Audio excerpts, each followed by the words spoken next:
Assalamualaikum warahmatullahi wabarakatuh. Selamat pagi anak-anakku kelas 10 MIPA dan PS untuk yang lintas minat. Kali ini kita akan masuk ke bab yang keempat, yaitu bab gerak lurus. Sebenarnya ini pernah dipelajari di SMP dulu.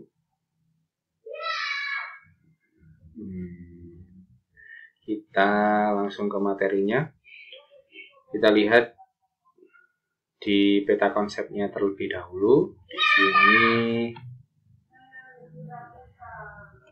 bahwa untuk gerak lurus yang kita pelajari ada banyak sekali ya. Ada jarak, ada waktu, ada perpindahan, ada posisi.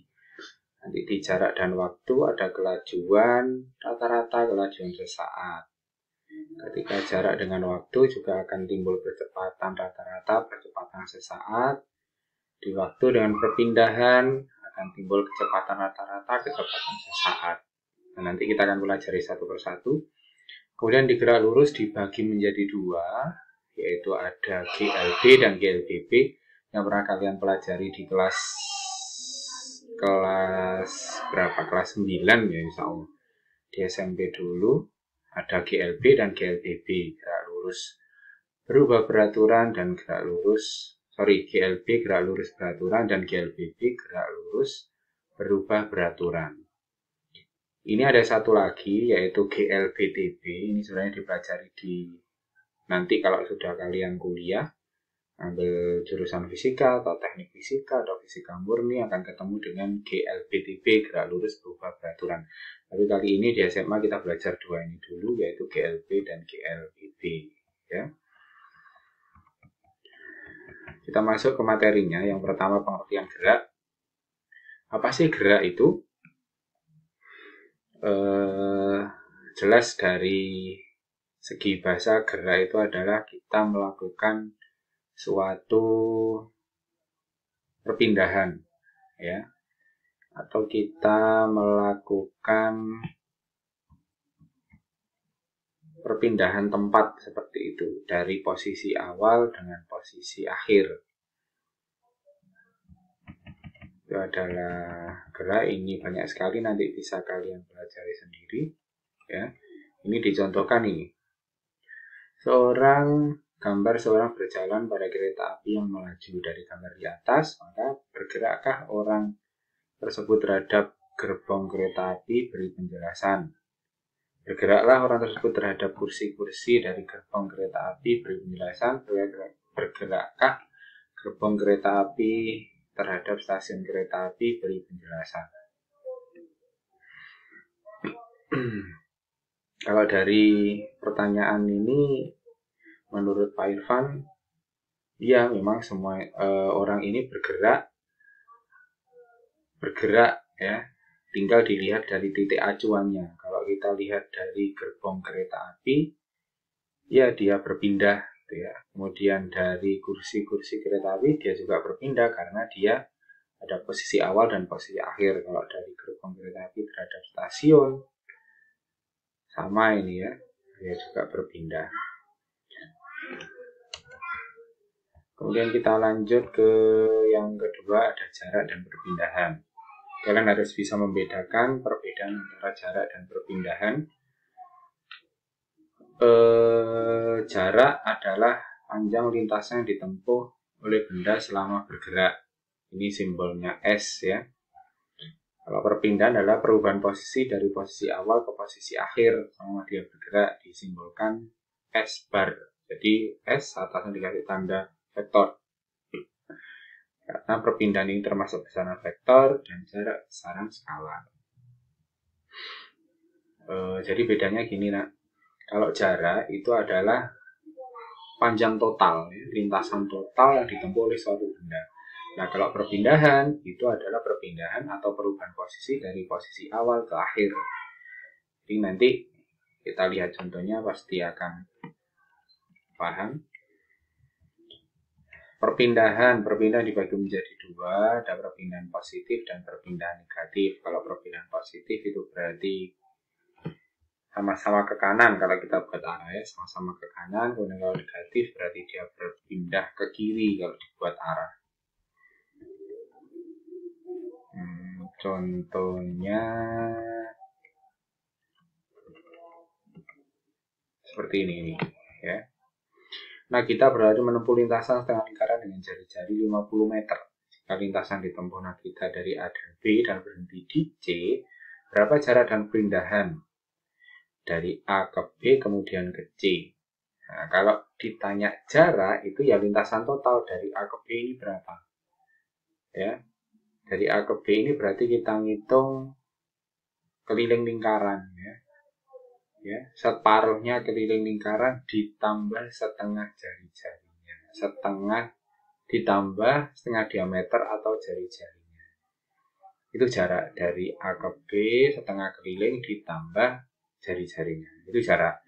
Tapi kalau perpindahan itu ya dari A menuju C, posisi awal ke posisi akhir, yaitu sama dengan apa? Sama dengan jari-jarinya.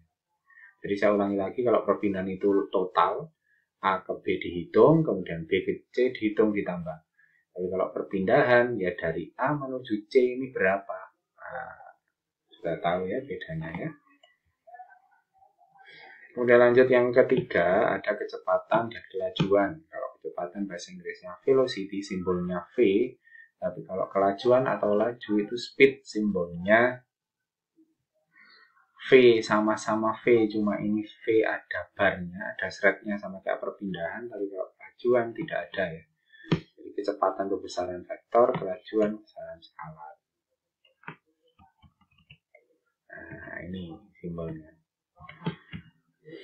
Jadi kecepatan adalah perpindahan per waktu, kalau kelajuan jarak per waktu.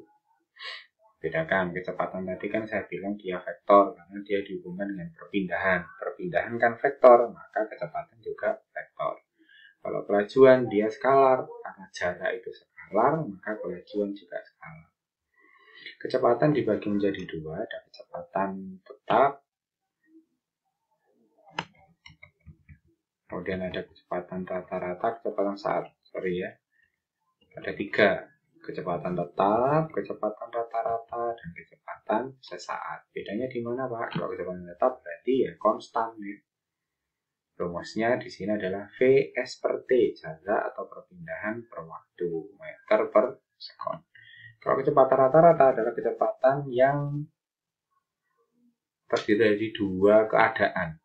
Ada dua keadaan, keadaan awal dan keadaan akhir. Makanya rumusnya di sini pakai delta. Jadi nanti delta S per delta T. Delta itu berarti kan perpindahan awal kurangi perpindahan akhir, atau perpindahan akhir kurangi perpindahan awal per perubahan waktu. Ya, jadi ada dua keadaan, posisi awal ke posisi akhir. Kemudian kecepatan sesaat, ini adalah kecepatan yang sangat singkat waktu. Ya, rumusnya adalah V sama dengan ds per dt. Di sini salah, ini harusnya diralat. Ini bukan delta ya, harusnya D. Diferensial ini nanti di matematika jari nanti ya, diferensial. Itu adalah waktu yang sangat kecil, yang sangat singkat. Kita lihat contohnya di sini. Sebuah benda bergerak lurus ke utara menempuh jarak 40 meter, digambarkan ke utara ke atas selama 5 sekon. Kemudian bergerak lurus ke timur dengan kecepatan 30 meter 5 sekon, berarti ke kanan ya. 30 meter 5 sekon. Yang ditanya adalah kelajuan dan kecepatan. Nah, terus beda tadi, kelajuan adalah jarak per waktu, kalau kecepatan perpindahan per waktu. Nah, ini rumusnya. Kalau jarak itu kan lintasan total. Ya ini ditambah ini 70 per 10 7. Ya, kalau kecepatan perpindahan per waktu, perpindahan itu berarti posisi awal ke posisi akhir. Ya, ini ke sini berarti pakai teorema Pythagoras. 40 30 sisi miringnya pasti 50. Berarti 50 dibagi 10 5. Bedakan ya hasilnya ya. Nah, jadi kelajuan itu hubungannya dengan jarak, kecepatan hubungannya dengan perpindahan. Lanjut yang keempat ada percepatan. kecepatan ini adalah timbul karena adanya perubahan kecepatan. Kalau kita berjalan, misalkan kecepatannya 10, berubah menjadi 15, berarti ada percepatan, ada perubahan kecepatan. Itu namanya percepatan. Ya. Ini dirumuskan percepatan rata-rata adalah delta V per delta T. Jadi perubahan kecepatan dibagi perubahan waktu. Kemudian lanjut di percepatan. Nah, ini contoh dulu. Ada ada mobil bergerak mula-mula kecepatan 22. Ya. Oh, ini gimana soalnya? Sebuah mobil bergerak makin lama makin cepat. Pada detik kedua 10, pada detik keempat 22. Berapa percepatan? Oh, ini mulai dari 10 ke 22. Jadi kecepatan awal 10, kecepatan akhirnya 22 selama 2 detik pertama ya. Maka rumusnya di sini A sama dengan delta V per delta T. Kecepatan akhir kurangi kecepatan awal 22 min 10. Waktu akhir kurangi waktu awal 4 min 2. Berarti 12 per 2, 6. Jadi dia timbul karena adanya perubahan kecepatan.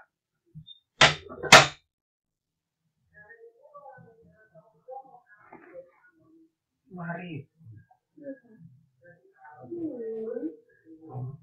Enggak itu.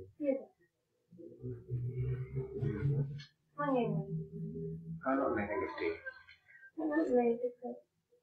Ya ikut mana?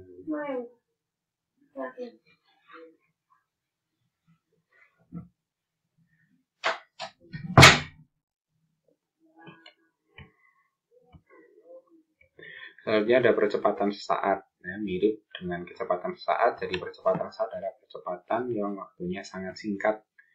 Maka rumusnya adalah pakai delta atau limit. Nah, tadi sebenarnya kurang limit, tapi bisa disingkat dengan D ya. dV per dt.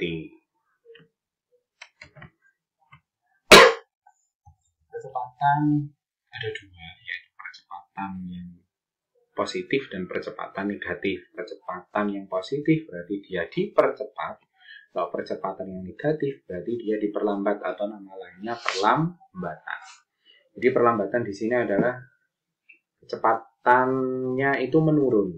Jadi perubahan kecepatannya nilainya negatif. Ya. Percepatan yang negatif itu namanya perlambatan. Nah, sekarang kita masuk ke macam-macam gerak lurus. Gerak lurus dibagi dua, tadi saya bilang ada gerak lurus beraturan dan gerak lurus berubah beraturan. Untuk gerak lurus beraturan di sini adalah kecepatan gerak lurus yang kecepatannya konstan. Jadi dia tidak ada perubahan kecepatan, dia konstan lurus lempeng ya. Tapi jadi anak jangan sampai kayak gerak lurus, dia tidak ada perubahan. Nah, jadilah anak yang kayak GLBB, ada perubahan, ada peningkatan, itu yang lebih baik.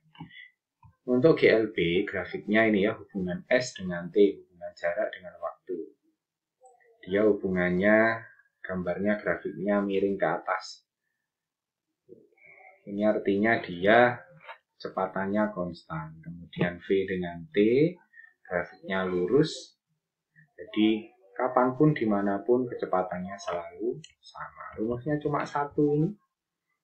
S sama dengan V kali T atau V sama dengan S per T. Hanya satu, only one ya. Jadi rumusnya hanya satu. Ini contohnya, sebuah benda bergerak dengan kecepatan 8, pada waktu yang diperlukan pada jarak 80, S-nya 80, V-nya 8. Jadi V sama dengan S per T. Ini salah, ini harusnya ini V. V sama dengan S per T. Maka T sama dengan S per V. Ini bisa diganti nanti ya. Jadi V sama dengan S per T, maka T sama dengan S per V. S-nya 80, V-nya 8. Jadinya 10. Yang kedua adalah GLBB. GLBB adalah gerak lurus berubah beraturan. Rumusnya di sini ada 3 ya.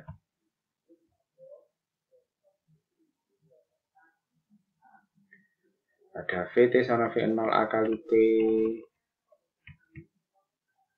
Ada S sama dengan VOT plus setengah T kuadrat dan VT kuadrat Nah ini nih di sini di 3 ini kalian hafalkan.